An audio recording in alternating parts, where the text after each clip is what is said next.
Again, we have a lot of ground to cover, and I will say I enjoyed the class this morning. I always enjoyed teaching that class, and I feel like now that I've taught that class, I can come and tell you all the fun that we've had.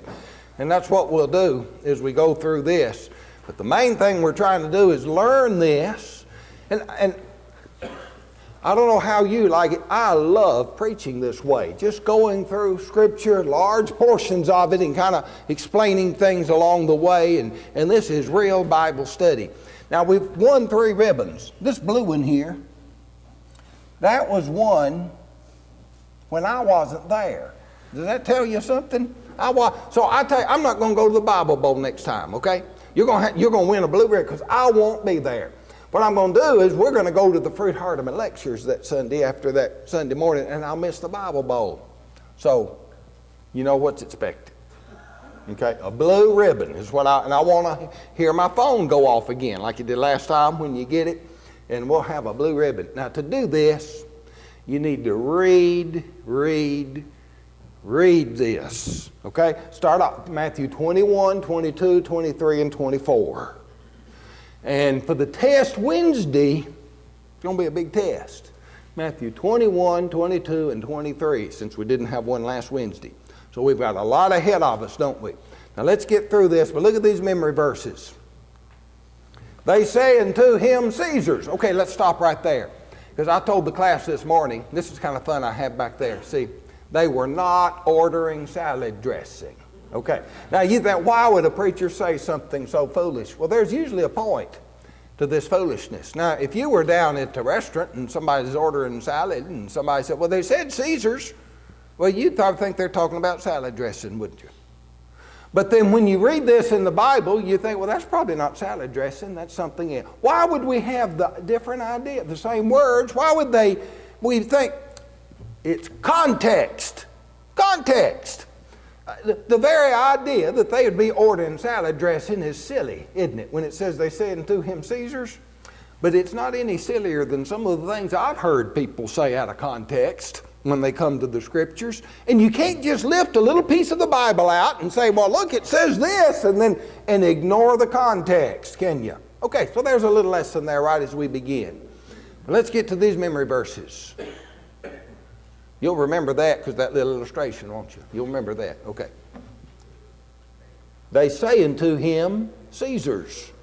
Then saith he unto them, Render therefore unto Caesar the things which are Caesar's, and unto God the things which are God's. Matthew 22:37. Jesus said unto him, Thou shalt love the Lord thy God with all thy heart, and with all thy soul, and with all thy mind. Matthew 22:44. The Lord said unto my Lord, Sit thou on my right hand, till I make thine enemies thy footstool. Matthew 23:11. But he that is greatest among you shall be your servant. Matthew 23:37.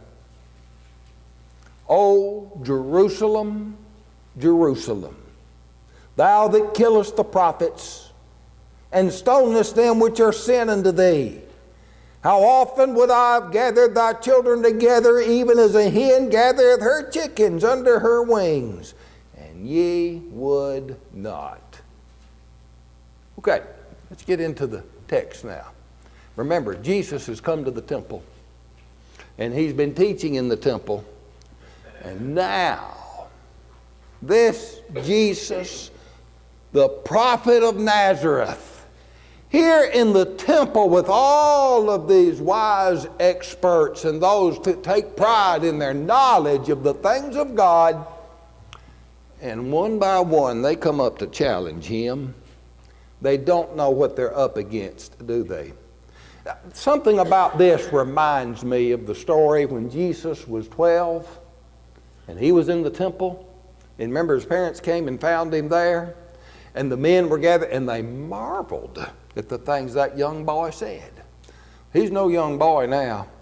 I wonder if some of those were some of the same people that challenged him now. It would have been about 20 years from that time, 18 to 20 years. It could have been some of those same men in this temple. And if they would have ever even gave it a thought that this might have been that young man that was such a marvel to them in his youth. Well, here they come. They're going to challenge him. So we start off with the Pharisees and the Herodians versus Jesus. Now the Herodians, that was the group of people that aligned themselves with Herod. In general, they would be thought of as traitors. But they thought, well, look, this is obvious. Herod's going to run this thing, so we may as well just get in line. So they were the Herodians.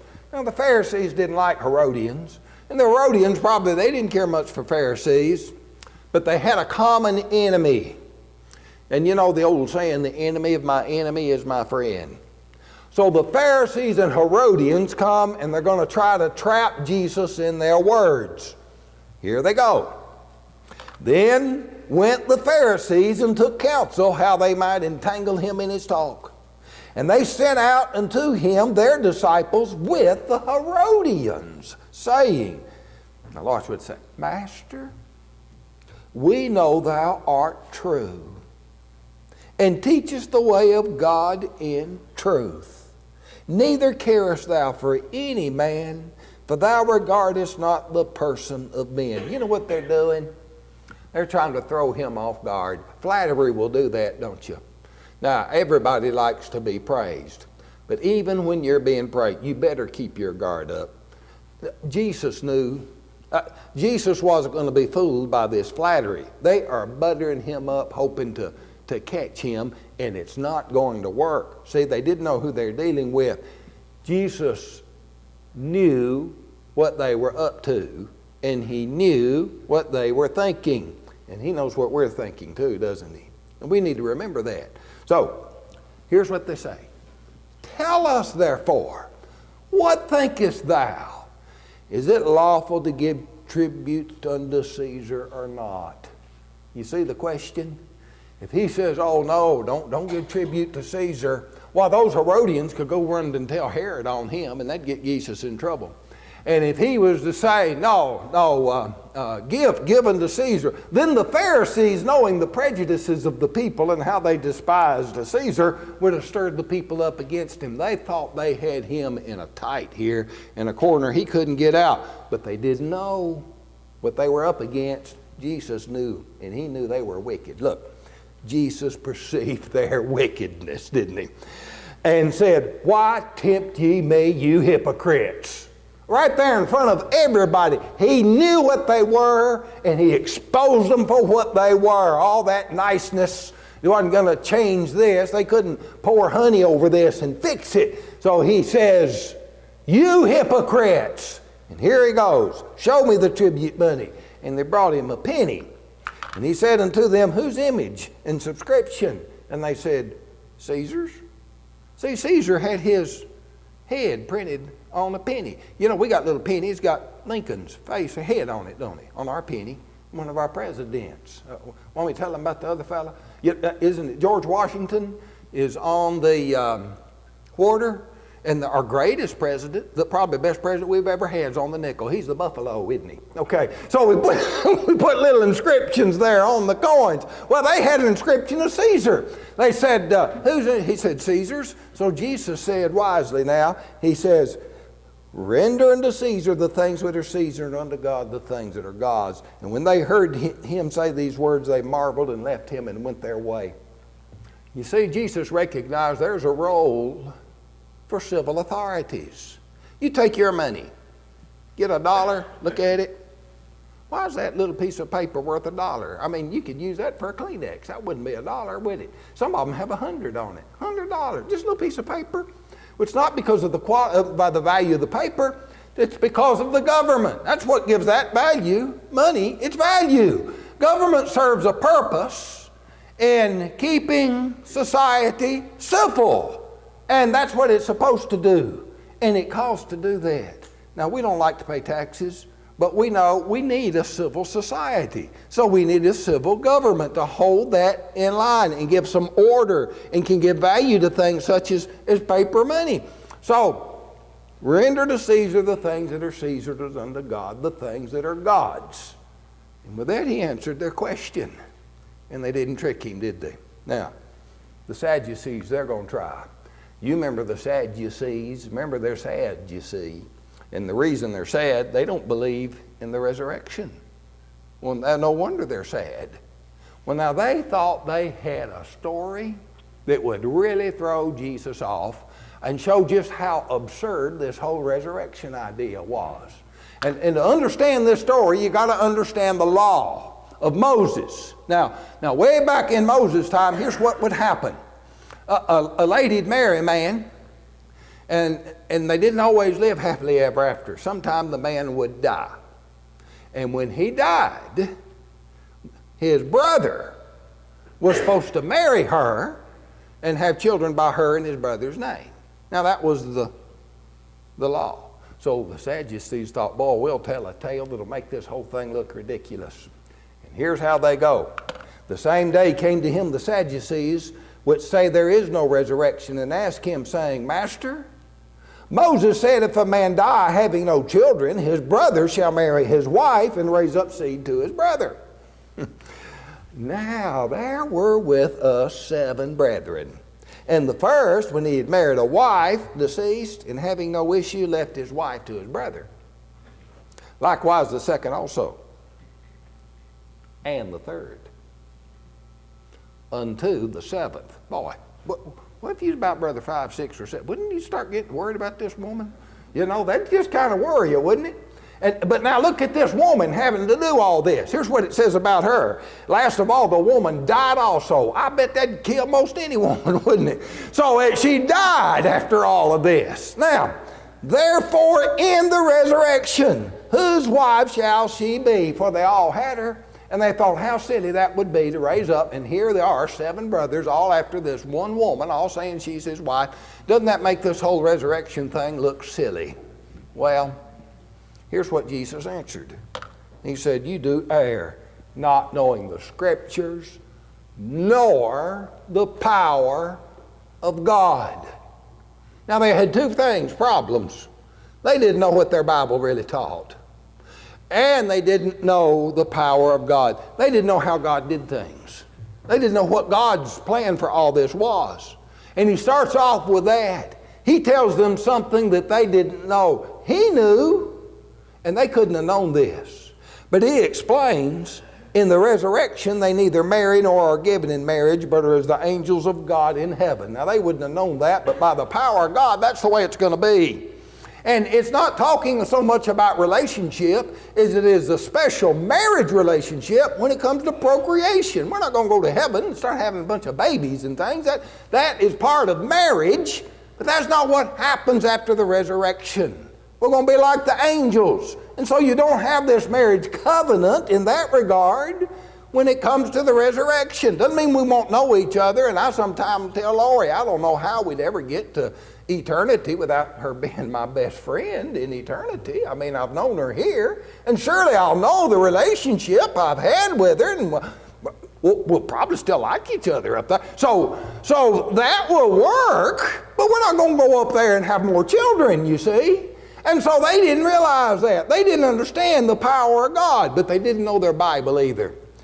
He said, as touching the resurrection of the dead, have ye not read that which was spoken unto you by God, saying, I'm the God of Abraham, and the God of Isaac, and the God of Jacob. God is not the God of the dead, but the God of the living. And when the multitude heard this, they were astonished at his doctrine. People are always astonished when Christ speaks. He speaks with authority. He knew things about the resurrection no man could have known. And he speaks about it with the confidence and full assurance of the truth of what he's saying. And so they're astonished. Okay, the Pharisees come back. We'll try this, prophet. We need to get us a lawyer. So they got a lawyer from among the Pharisees. And they said, we'll ask him a legal question. Now the lawyer, he's not the kind of fella that go meet you in court and helps you stand before the judge and sues people and all. That's not the kind of lawyer we're talking about. Their lawyers were those who were considered the experts in the law. So we got this prophet from Nazareth, put him up against one of our legal experts, okay? So they got themselves a lawyer. And here's what the lawyer does. When the Pharisees had heard that they put the Sadducees to silence, they gathered themselves together. Then one of them, which was a lawyer, asked him a question, tempting him, saying, Master, which is the greatest commandment in the law? You know, that could lead to all kind of nitpicky. You know how lawyers like to just nitpick things today? Oh, but they could really get him in a technical, detailed discussion here, couldn't they? And they'll show him up. But with Jesus, it doesn't work. And he wasn't a bit hesitant in his answer. He said, Thou shalt love the Lord thy God with all thy heart, with all thy soul, and with all thy mind. This is the first and greatest commandment. And the second's likened to it, Thou shalt love thy neighbor as thyself. Well, he says, on these two commandments hang all the law and the prophets. And you can't really argue with that. You go to the 10 Commandments. The first 4 of the 10 Commandments have to do with our relationship with God. The last 6 have to do with our relationship with our fellow man.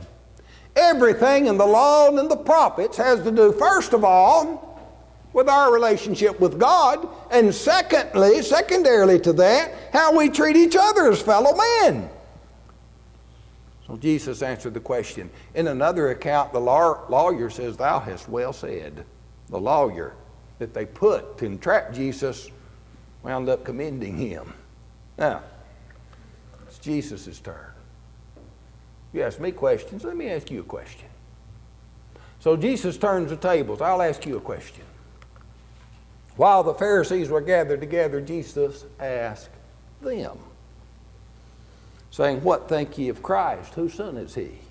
Well, now, they knew that answer. I mean, they'd been to their Sunday school or their Sabbath school or whatever it was. Everyone knew the Messiah is going to be a son of David. In fact, that's what Matthew is writing. Remember that Jesus is the Christ, the son of David, the son of Abraham? He's showing that Jesus is that Christ, but they all knew he'd be the son of David. That ought to be an easy question, so they say, well, the son of David. But there's something they hadn't thought about. And Jesus points it out to them. He says, How then doth David in spirit call him Lord? Saying, The Lord said to my Lord, Sit thou on my right hand till I make thine enemies thy footstool. If David then call him Lord, how is he his son? You see, it's not the reverence the Father shows the Son. It's the reverence the Son is to show the Father, isn't it? Honor thy father. It didn't say, Father, honor thy son. Now, fathers need to treat their sons with respect, certainly. But the command, honor thy father. Why would David call his son Lord? You know, they'd never even thought about that. And they didn't understand who the Christ would be. They expected a son of David to be a Messiah. They did not understand that he would be the Son of God. That's the answer. He is the only begotten Son of God. He's made of the seed of David according to the flesh, but he's declared to be the Son of God. And he showed it by his resurrection, Romans 1:1-4. So, they hadn't thought about that. And it showed, Jesus showed all these fellas that thought they knew so much that there's a few things they hadn't even thought about. And no man was able to answer him a word. Neither durst, well, we don't say durst, do we? You know what we say? We say, I dare you. So that's kind of, I don't know what the modern speech version says. Neither did they dare, I guess. But neither durst, that's the old word. Neither durst any man from that day forward ask him any more questions. They'd about had enough of this. Let me tell you what now. Jesus had about had enough of this too. He had been so patient. He had taught and taught. And here they were in the temple trying to ensnare him in their words. Well, he's about to unload on them. You know, we all reach our limits, don't we?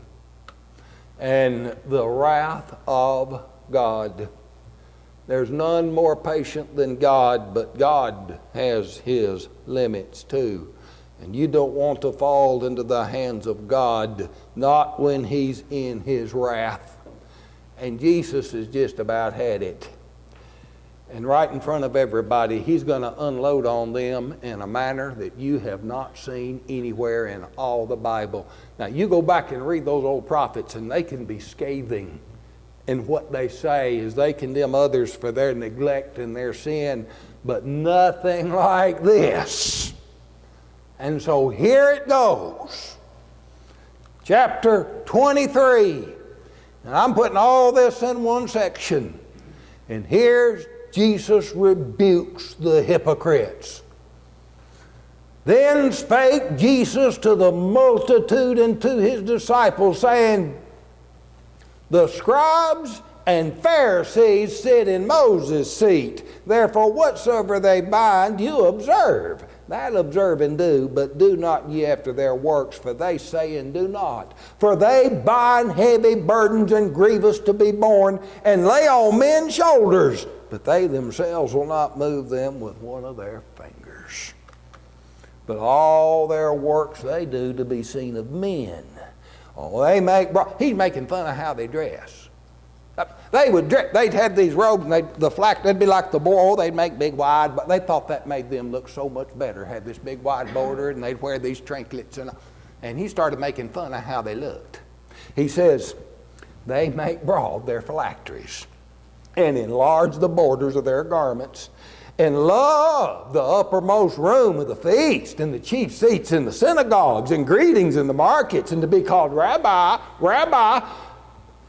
Be ye not called Rabbi, for one is your master, even Christ, and all ye are brethren. Call no man your father on the earth, one is your Father which is in heaven. Neither be ye called masters, one is your master, even Christ. But he that is greatest among you shall be your servant. There's the memory verse. And whosoever shall exalt himself shall be abased, and he that shall humble himself shall be exalted. But woe unto you, scribes, Pharisees, hypocrites. Now he's calling them that in front of everybody now. Hypocrites, ye shut up the kingdom against men, for neither ye go in yourselves, neither suffer ye them that are entering to go in. Woe unto you, scribes and Pharisees, hypocrites! Ye devour widows' houses, and for a pretense make long prayers, therefore ye shall receive the greater damnation.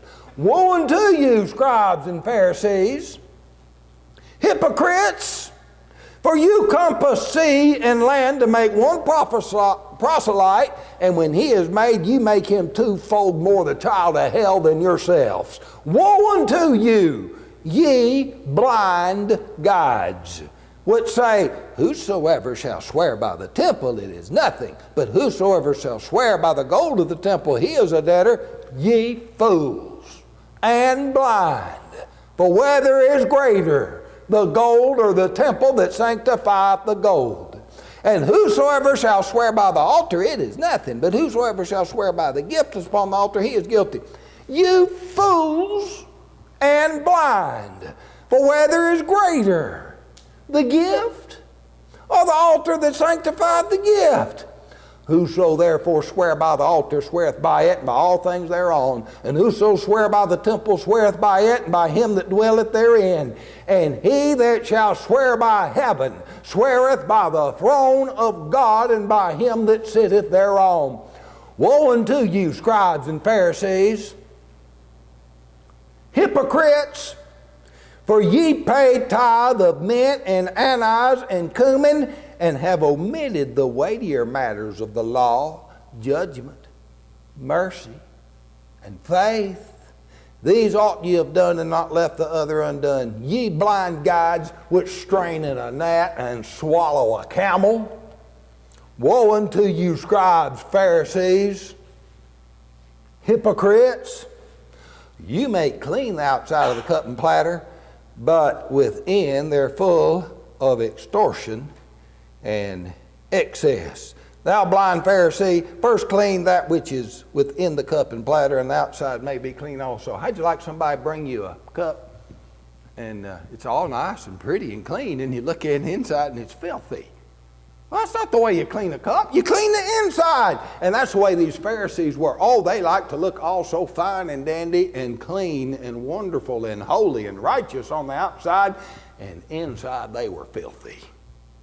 And then he compares them to a sepulcher. He says this, woe unto you, scribes, Pharisees, hypocrites. You're likened to a whited sepulchres, which indeed appear beautiful outward, but are full of dead men's bones and of all uncleanness. You ever seen these tombs that are above the ground? Oh, they're so pretty and white and nice on the outside. You know what's inside? Somebody rotten on the inside. And that was what was wrong with these hypocrites. They looked mighty fine on the outside, but inside they were rotten. And then he does this. Even so ye outward appear righteous unto men, but within you're full of hypocrisy and iniquity. Woe unto you, scribes, Pharisees, hypocrites, because ye build the tombs of the prophets and garnish the sepulchres of the righteous, and say, if we had been in the days of our fathers, we would not have been partakers with them in the blood of the prophets. Wherefore be ye witnesses unto yourselves that ye are the children of them which kill the prophets. You're just like them. You say, oh, I wouldn't have been that. You know, there's always seems like a generation come up and they think they're so much better than generations before. Oh, we never would have done that. And they're worse than the generation they're criticizing. And this was the case. Look, they were going to kill Jesus. This generation was. Yeah, you're the children of your fathers. And then he says, fill ye up the measure of your fathers. And then he called them names. Some people don't like name calling. Jesus did a little name calling here. He called them serpents. Now, you wouldn't want to be called that, would you? Somebody called you, you snake. I mean, you might take it as people funning with it, but somebody serious about that call you a name like that? Well, Jesus called them serpents. And he called them serpents because they were acting like serpents. He called them a generation of vipers because that's how they were behaving themselves. And so he did a little name calling. He said, ye serpents, ye generation of vipers, how can you escape the damnation of hell? Wherefore, behold, I send you prophets and wise men and scribes, and some of them ye shall kill and crucify. Some of them ye shall scourge in your synagogues and persecute them from city to city, that upon you may come the righteous blood shed upon the earth, from the blood of righteous Abel and the blood of Zacharias the son of Barachias, whom ye slew between the temple and the altar. Verily I say unto you, all these things shall come on this generation. Now, that sounds like to me that the Lord was angry with them, doesn't it?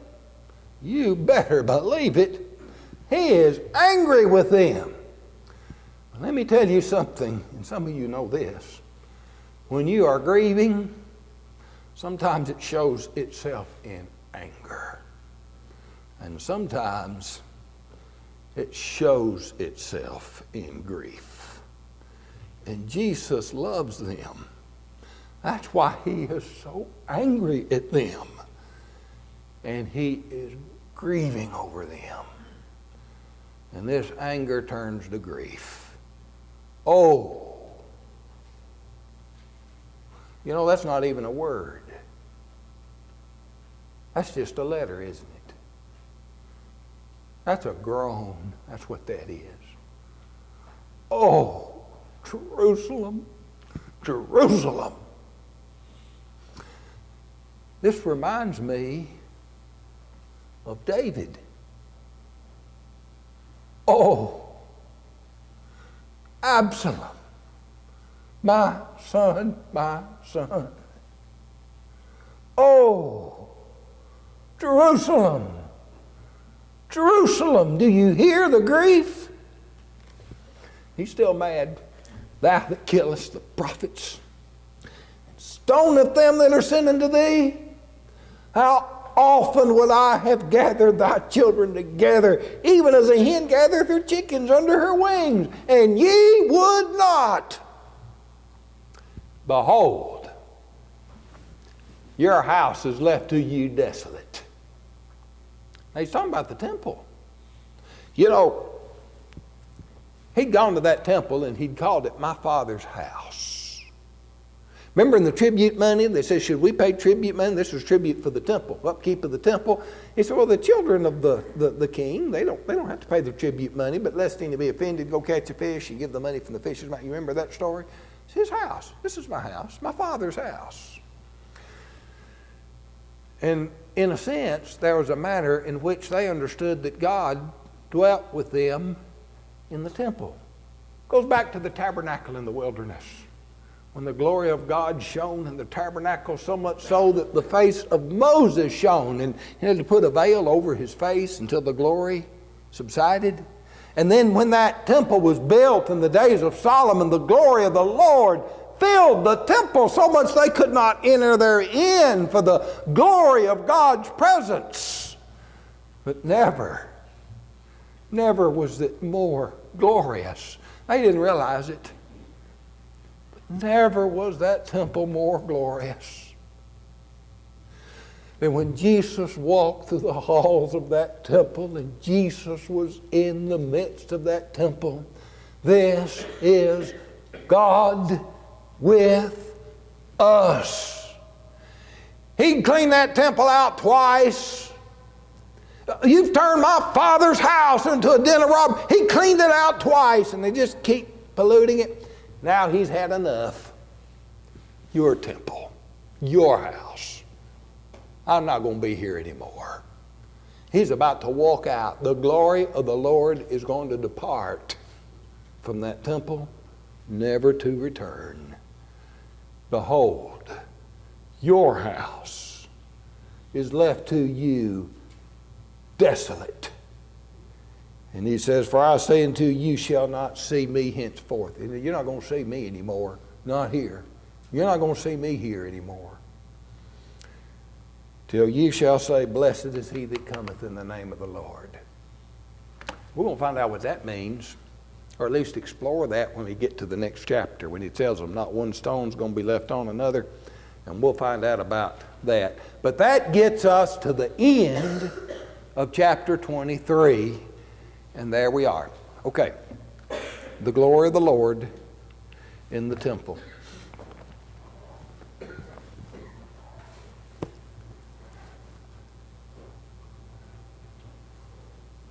The glory of the church is the presence of the Lord, isn't it? The church is living stones gathered up together, a habitation of God through the Spirit. That's the glory of the church. He wants us to present it a glorious church, not having spot or wrinkle or any such thing. And let me tell you, I love you. I do. And I was talking to Lori about it coming over here. And you are an example of so many wonderful, sweet people that we know in this world. And so many of you gathered here. And I do glory in that, but it's nothing like the glory of the Lord. The church isn't glorious because you're in it. It's glorious because it's God's church. And we are privileged to be part of that, aren't we? And so I want to extend the invitation. If you're not part of the Lord's church, you're outside of His glory. And so be baptized into Christ. Come out of that water, enter into His glorious church. And we'll be a temple built together of these living stones to bring glory unto God. With that invitation, I extend it as we sing this invitation song.